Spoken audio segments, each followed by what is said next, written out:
My name is Claire Bennett. I am 38 years old, and I learned on Thanksgiving that some families do not humiliate you in private because they want an audience when they do it. We had made the 2-hour drive like we always did, with casseroles in the back seat, tired kids in the car, and that quiet little hope I should have given up on years ago.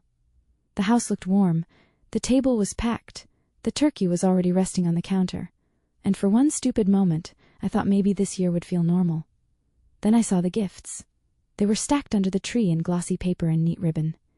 2 snorts, many to ignore, too expensive to miss. My daughter noticed them first. My son smiled. I remember that part because I wish I could erase it. We were barely through greetings when my parents called everyone into the living room and announced that the presents were for the grandkids who made them proud this year. Not grandkids, just one. Box after box went into my sister's son's hands while my children stood there empty-handed, trying to understand what was happening without letting themselves cry. Then he looked right at them, laughed, and said, "Maybe they did not earn one." Nobody corrected him. Nobody stopped it. My mother smiled like it was harmless. My father acted like this was all perfectly reasonable, and something inside me went cold. I did not scream. I did not argue. I put my arms around my kids, told them to get their coats, and walked out of that house before the turkey was even carved. I thought leaving would be the hardest part, but I was wrong. Because when I got home and sent one final text, everything that family had been hiding for years came straight to my door. Before I tell you what happened after that, tell me where you are listening from today, and whether your weather feels calmer than mine did that night. By the time we got back to our place in the Indianapolis suburbs, the kids were exhausted in that fragile way children get when they are trying not to break in front of you. Sophie went straight upstairs without asking for dessert, which told me more than any tears could have. Noah stood in the kitchen for a second like he wanted to say something brave, then just asked if he could sleep with the hallway light on. I said yes before he even finished the sentence. Ethan looked at me from across the counter, and I could tell he was waiting to see whether I was finally going to do what I should have done years ago. I picked up my phone, opened the family group chat, and typed, "Do not invite us again. We are not your joke. Your gift is on the way." I hit send before I could soften it. I did not send another word. I did not explain. I did not ask how they could do that to 2 children who had spent the whole drive up talking about helping clear plates and saying thank you. About 30 seconds later, my phone lit up like an alarm panel. First my mother, then my father, then my sister, then all 3 of them again. My mother tried FaceTime twice. My sister sent a voice note I deleted without listening to. My father texted, "You are overreacting. Dinner was not even served yet." My mother followed with, "You embarrassed us by storming out over a joke." My sister wrote, "Tyler is 13, grow up." I stared at the screen, then turned the whole phone face down and switched off every notification I had. The silence after that felt strange, almost too clean. Ethan, snorts, poured 2 cups of coffee even though it was late and set one in front of me. "You finally did it," he said quietly. I asked him if he thought I had waited too long. He looked upstairs toward the kids' rooms and said, "I think you stopped it before they learned to call this normal." That line stayed with me all night. The next morning, the only message waiting for me was from Sophie's school, reminding parents about a PTA meeting the following week. That ordinary little notification nearly undid me because it reminded me that real life was still moving while my family was busy trying to make cruelty sound like tradition. I made waffles because I did not know what else to do. Sophie, snorts, came down with puffy eyes but a straight back. Noah sat at the table swinging one foot and pretending he had not noticed anything the night before. Nobody said the word Thanksgiving. Nobody said the word gifts. But when I packed Sophie's lunch, she asked in the softest voice, "Mom, did we do something wrong?" I bent down so fast my knees cracked. "No, baby," I said, "not one thing." And the moment I said it, I realized that if I kept those people in our lives, I would spend years repeating those same 4 words to my children. No, baby, not one thing. I was done explaining away other people's ugliness. I was done teaching my kids to survive what should never have been happening to them in the first place. I did not know it yet, but that text I sent was not the end of a family fight. It was the first real boundary I had ever set. And my family was about to punish me for it the only way they knew how. For 2 weeks, nobody apologized. That part mattered. They did not call to ask how the kids were doing. They did not say Tyler had gone too far. They did not even bother pretending they felt bad. Then right as December started and every store in Indiana was covered in fake snow and red bows, my mother created a new group chat called Christmas Plans. I should have known from the title alone that it was not about peace. Her first message was cheerful in that clipped church bulletin way she uses when she wants to sound generous while setting a trap. She said she had found a beautiful cabin in Michigan for a family Christmas getaway, and thought it would be so healing for everyone to spend quality time together before the new year. Then she added that the rental was a little expensive, but since Claire and Ethan have always done well for themselves, maybe they could cover Vanessa's share as a gesture of good faith. I read it twice just to make sure I had not imagined it. There it was, neat and shameless, sitting on my phone like a demand invoice. Before I could even process it, Vanessa replied, "Yes, that makes sense. Claire still kind of owes us for all the times I watched her kids when they were little." That was a lie so stupid it almost would have been funny if it had not come from the same woman who once canceled on Sophie's birthday, because she got invited to a spa weekend. My father added a thumbs up. My mother sent a little red heart. Not one person mentioned Thanksgiving. Not one person mentioned the children who had stood there empty-handed while Tyler ripped through gift after gift like he had won a prize for being loved louder. I showed Ethan the messages while he was unloading groceries. He did not even look surprised. He just shook his head and said, "They really think if they say family enough times, it covers everything else." More replies rolled in. Vanessa wrote that Tyler deserved a special holiday after the amazing year he had. My mother chimed in that some children are simply more driven, and it is important to reward excellence. That line made my chest go hot. It was not just favoritism anymore. It was ideology. It was the family deciding out loud that one child was worthy of celebration and the others were background furniture. I did not argue in the chat. That is what they wanted. They wanted me emotional and public so they could call me unstable. I just left the group. A few minutes later, my mother texted me privately. "Really immature, Claire. This is family." I stared at the word immature and thought about the grown woman who had publicly excluded 2 elementary school kids from holiday gifts and then gone online to plan a luxury cabin trip like nothing happened. I typed one word. "No." She called immediately. I let it ring. Then came the texts. "You are making this bigger than it was. You always had a dramatic streak. The children need to learn resilience. Vanessa says you are poisoning them against us." Then, because she could never resist one final stab, my mother wrote, "Also, try not to forget how much this family helped you when Ethan was between jobs." There it was, the old family weapon. They had never done kindness without storing it as future leverage. Ethan had been laid off for 4 months years earlier during a restructuring, and my parents had floated grocery money twice after insisting we let them. I paid every cent of it back. But in their minds, help was not help. It was a chain. It was proof that they owned a piece of your dignity forever. I did not respond. I set my phone down and went upstairs to help Noah with a reading packet. Sophie was at the table coloring holly leaves for a school bulletin board, her tongue pressed to the side of her mouth in concentration. She looked up and smiled when I sat beside her, and that tiny ordinary smile made the whole thing clearer than ever. My mother thought I was rejecting family. I was not.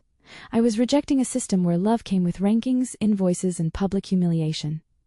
By that night I had blocked my mother, father, and Vanessa on text for the first time in my life. I told myself it was temporary, just enough to breathe through Christmas. I told myself I wanted peace. But peace, I was starting to learn, is not the same thing as pretending nothing is wrong. January came with gray skies, school forms, and the kind of cold that makes every errand feel personal. By then, the kids had mostly stopped asking about my parents, and I hated how relieved I was. Sophie started spending more time at the dining room table with paints and sketchbooks, building whole little worlds in silence. Noah threw himself into indoor soccer and came home talking about drills like he was training for the World Cup. Ethan got busy on a major commercial estimating project and was working longer hours, but in a good way, in that steady upward motion that makes a house feel safer. I thought maybe distance was doing its job. Then Sophie won first place in the County Youth Art Showcase. The theme had been new traditions, and she painted the 4 of us in our kitchen making pumpkin pie with flour on our shirts and autumn light coming through the window. There was nothing flashy about it. No grand statement, just warmth. Just a home that looked like peace. When her teacher emailed me a photo of Sophie standing beside the framed painting with her ribbon, I cried at my desk before anyone else in the school pickup line saw me. I posted the picture on Facebook that evening with a simple caption about how proud I was of her creativity and heart. I did not tag my family. I did not expect anything from them. Honestly, I had stopped expecting anything good from them a long time ago. But about an hour later, my mother found the post anyway. She hit like. Vanessa hit like. Then instead of commenting on Sophie or the painting or the fact that a child her own family into something beautiful, my mother wrote, "Tyler had another big win this week too. Debate champion in basketball regionals. Our shining star this year." Vanessa replied underneath, "He really is built different. If someone had done that to me as an adult, I would have rolled my eyes and moved on." But Sophie saw it before I did. She had my old tablet because she liked scrolling through the art program photos and reading comments from teachers and neighbors. She came into the kitchen holding it with both hands like it was something fragile. "Mom," she asked, "am I not good enough for Grandma?" There are questions children ask that expose every lie adults have been telling to keep the world soft around them. That was one of them. I took the tablet from her and set it down face first. Then I pulled her into my arms, and she stayed stiff for 3 whole seconds before she let herself fold against me. "Of course you are good enough," I said. "You are more than enough. This is not about you." She nodded, but I could feel what she was really asking. "Then why does it keep happening?" Noah appeared in the doorway halfway through, heard enough to understand, and quietly backed away. Ethan came home to find Sophie in her room, and me standing at the sink with my hands braced against the counter like I had just been told someone died. He asked what happened, and when I showed him the comment, his whole face changed. He was not loud when he gets angry. He gets still, which is worse, he said. "They are not doing this to her again." That night, I removed my mother and Vanessa from every social account I had. No grand announcement. No inspirational quote. Just gone. The next day, my mother emailed me from an address I had forgotten she still used. Her subject line was, "Seriously." The message said I was acting unstable and rude over a harmless comment celebrating another grandchild's success. She said life would be easier for Sophie and Noah if I stopped teaching them to be so sensitive. I read that sentence 3 times because it sounded almost clinical in its cruelty. Easier, snorts, for the kids if I taught them not to feel the hurt being done to them. Easier for whom? Easier for the adults who wanted to wound them without consequence. I started writing a response and deleted it. Then I wrote another and deleted that too. Finally I sent, "Do not contact the children again. You have made your priorities clear." Her reply came within minutes. "You are weaponizing them because you cannot handle that some children stand out more than others." I should have ignored it. I know that now. Instead, I called her. She answered on the first ring like she had been waiting with the phone in her hand. I asked her if she truly believed it was appropriate to use my daughter's achievement as a stage for praising Tyler. She sighed like I was an exhausting coworker. "Claire," she said, "the whole family knows Tyler is exceptional. That does not mean the others are not loved." Then she said the sentence that ended whatever tiny confused loyalty I still had left. "Maybe if your kids were raised to stand out more, they would get the attention you keep begging for." I did not yell. I did not cry. I ended the call, walked into Sophie's room, and sat beside her on the bed while she reorganized colored pencils that did not need reorganizing. I asked if she wanted to help me bake something that weekend. She looked at me carefully, like she was checking whether I was okay enough to be trusted, and said yes. That was the moment I stopped trying to preserve any version of those relationships. My parents were not accidentally insensitive. They were invested in hierarchy. Vanessa was not casually selfish. She needed her son to stay on top because she had built her own identity around being the daughter who produced the grandchild worth celebrating. And my children were never going to be safe around people who required winners and losers to feel good about themselves. The letter came in February on heavy cream stationery with my parents' return address in the corner like it was a wedding invitation. I almost threw it away unopened. Some part of me still wanted to know how far they were willing to go. So I sat at the kitchen island while Ethan made spaghetti and opened it carefully. My father had written most of it by hand in his neat insurance salesman script.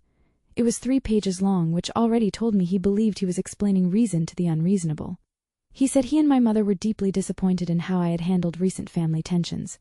He said family survived by extending grace, not by keeping score.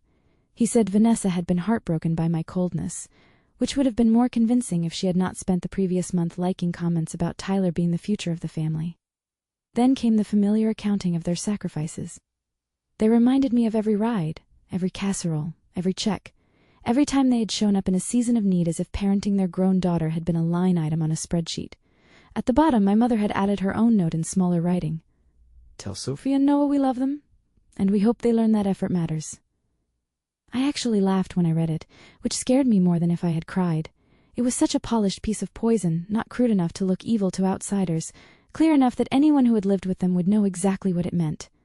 Ethan read the letter after dinner and set it down very gently. Then he said, "We are done." Not angry, not impulsive. Final. That night we talked longer than we had in months. Not just about my parents, but about the life we wanted our kids to remember.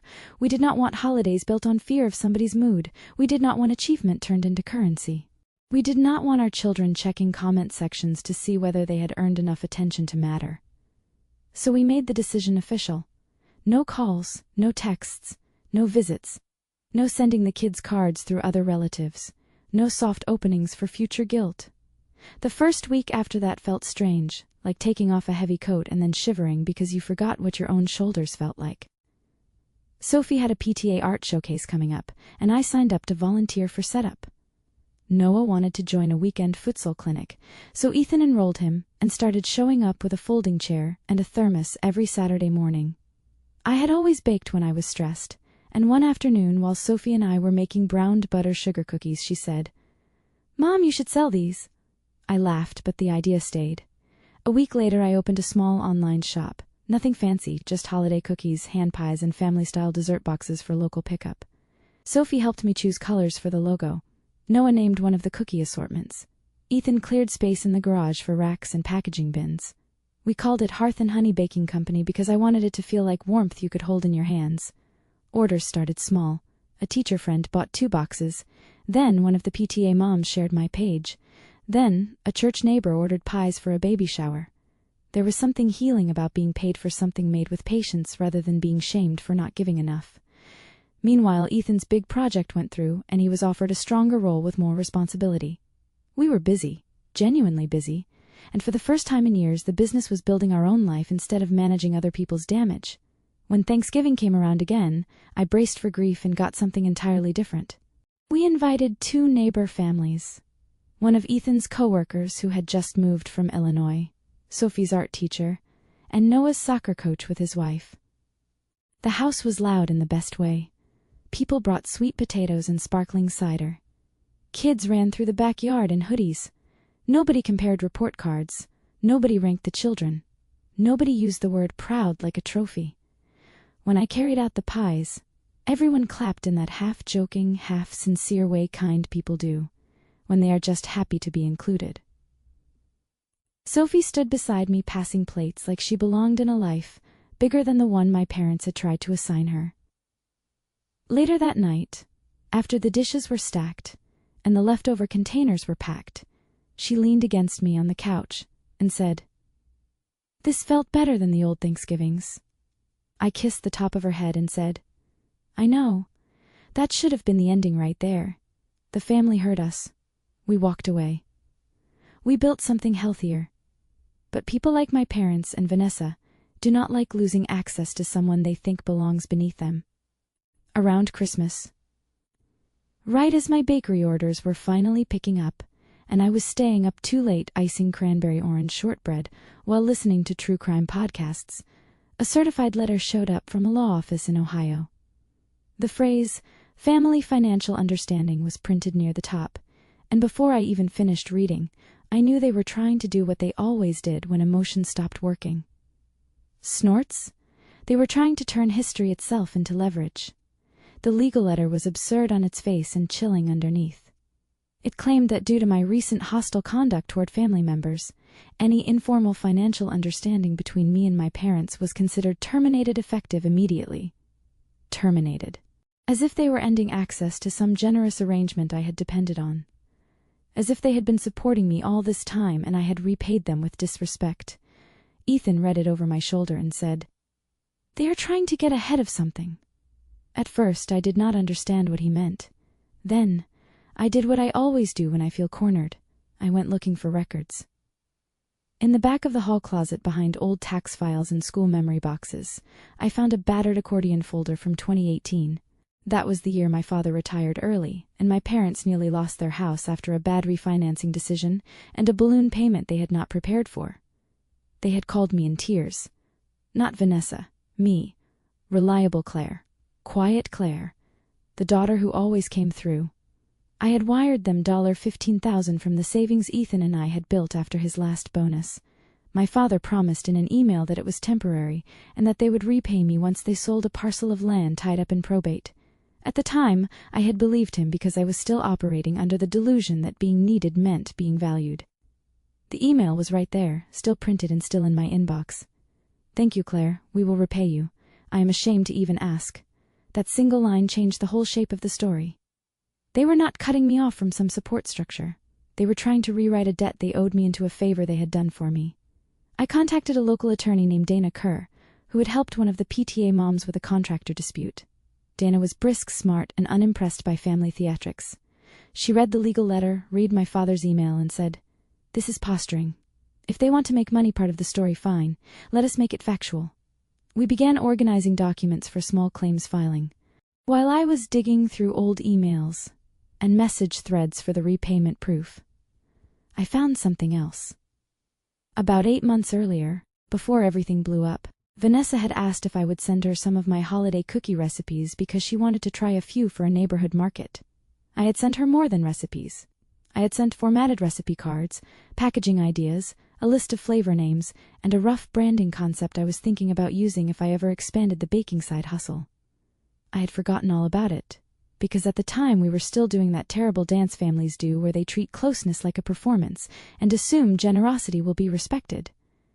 That same night, one of my bakery customers messaged me and asked if I had a sister, because she had seen a shop online selling almost the exact same cranberry white chocolate cookie with nearly identical language about a treasured family holiday recipe. I clicked the link she sent and felt like someone had dropped ice down my back. Vanessa had an Etsy store and a TikTok shop under the name Mercer Heritage Sweets. Not only was she selling my signature holiday cookie line, she was using color palettes and product descriptions so close to my original branding file that I could have overlaid them. She had slightly changed the names, just enough to sound clever, but not enough to hide where they came from.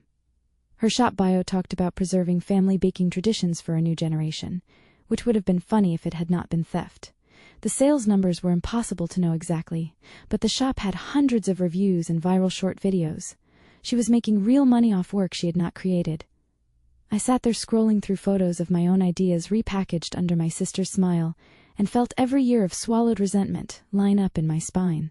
Ethan came in from taking out the trash, and one look at my face told him it was bad. When I showed him the shop, he said one word, "Wow."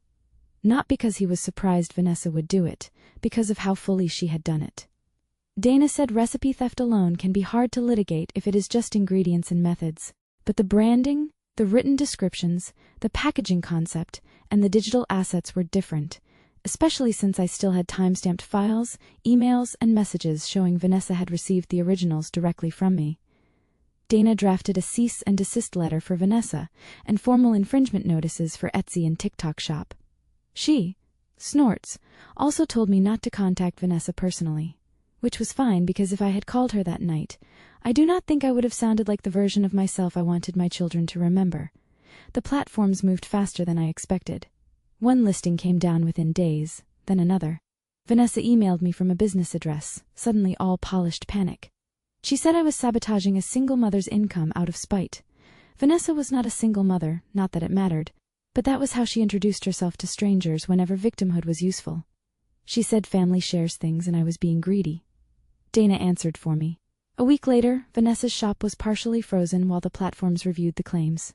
She called my parents, and my parents did what people like them always do when facts show up. They escalated. My mother left a voicemail saying I was trying to destroy my own sister over cookies. My father emailed Dana demanding I stop all harassment and remember everything family had done for me. That was the moment I understood something with total clarity.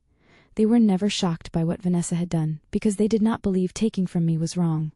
In their minds, what was mine had always existed to be borrowed, used, improved, or redirected toward the golden child. Dana filed the small claims case the same week. I did not feel triumphant. I felt clean, like I had finally stopped negotiating with a story about myself that other people wrote.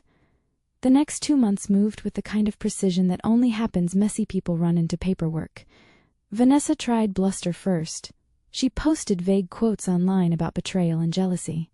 She hinted that competitors were trying to take down a woman-owned small business because they could not stand seeing her succeed.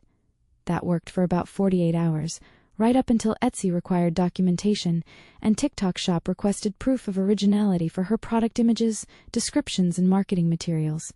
She did not have it because it did not exist. I did. Dana submitted the dated files, the email thread, screenshots of Vanessa asking for my holiday lineup, and the original branding mock-up I had made with Sophie sitting beside me picking fonts. More of Vanessa's listings disappeared. A temporary hold was placed on the rest while the dispute continued. Her apology did not come all at once. First, she tried a settlement conversation through Dana. Then she tried blaming a freelance assistant. Then she tried saying inspiration within families should not be treated like theft.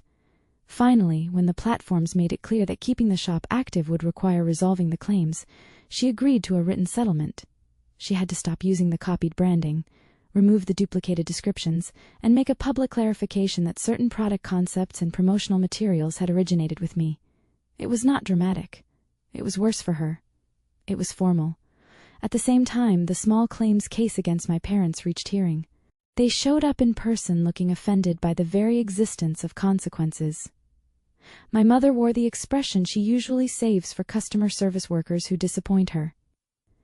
My father tried to make it sound like the $15,000 had been an act of shared family support with no expectation of repayment right up until Dana handed the judge the email where he wrote, "We will repay you, Claire." The room got very quiet after that. My father started talking about context. My mother started talking about misunderstandings. The judge talked about evidence. We won. $15,000 plus interest and filing costs. I had imagined that moment a few different ways, and none of them felt like what actually happened. It did not feel explosive. It felt accurate. Like something warped had finally been set back into place. A week later, a local digital news outlet that covers small business and community stories reached out after one of the PTA moms mentioned the cookie shop dispute in a comment thread about women-owned holiday brands. They were interested in a story about protecting original work and building a business after family conflict. I agreed on one condition. The kids would not be used for drama. They could talk to me about the bakery, about boundaries, about choosing healthier traditions, but not about being heard on camera. The article ran with a simple headline about an Indiana mother reclaiming her family recipe business after an online copycat dispute. It mentioned the legal victory over an unpaid personal loan only in brief, because the reporter understood what the real story was. It was not gossip. It was about what happens when people assume they can exploit the most generous person in the room forever. That article traveled farther than I expected. A local morning show invited me on for a short segment about holiday entrepreneurship and setting boundaries with toxic relatives. They showed cookie trays, not family photos. They let me talk about why so many women are taught to keep the peace at the expense of their own dignity. Orders doubled that week. Vanessa disappeared from social media for a while. My mother left one final voicemail saying I had humiliated the family. I listened to it once and deleted it because the truth was I had not humiliated anyone. I had simply stopped helping them hide. Sophie and Noah knew enough to understand that some adults had made bad choices, and that we were handling it through grown-up channels. One afternoon, months after the hearing, I heard Noah telling a friend in the kitchen, "My mom's cookies are the real family recipe." He said it with this calm little certainty that made me turn away before he saw my face. Sophie, who had once asked me if she was good enough, now helped label bakery boxes on weekends, and talked about maybe studying design someday because she liked making things feel beautiful and honest at the same time. Ethan was promoted, and somehow still found time to wash sheet pans after dinner. The house felt lighter, not because pain had never happened, but because we were no longer arranging our lives around people who needed us smaller. Looking back, the part that changed everything was not the court ruling, or the settlement, or the article. It was the decision to stop translating cruelty into something easier to live with. That is the lesson I carry now, and the one I hope my children carry long after they forget the details of that Thanksgiving. Love that has to be earned by performing, winning, pleasing, or staying silent is not healthy love. Boundaries are not punishment. They are protection. And teaching your children to walk away from disrespect is not selfish. It is one of the most honest forms of love a parent can give. Family by blood can fail you. Family built through respect, safety, effort, and truth can save you. I used to think keeping peace at any cost was maturity. Now I know real maturity is being willing to disappoint people who benefit from your silence. My parents kept calling for a while. Vanessa tried once more through an email I never answered. Then, eventually, the noise died down. Not because they changed, because I did. and once I stopped volunteering my dignity for scraps of approval, there was nothing left in me for them to control. If you have ever had to choose between fake peace and real self-respect, then you already know how heavy that choice can feel. But you also know what freedom sounds like once the door closes behind you. If this story hits close to home, I would love to know what you would have done in my place, and whether you have ever had to build a better family than the one you were given.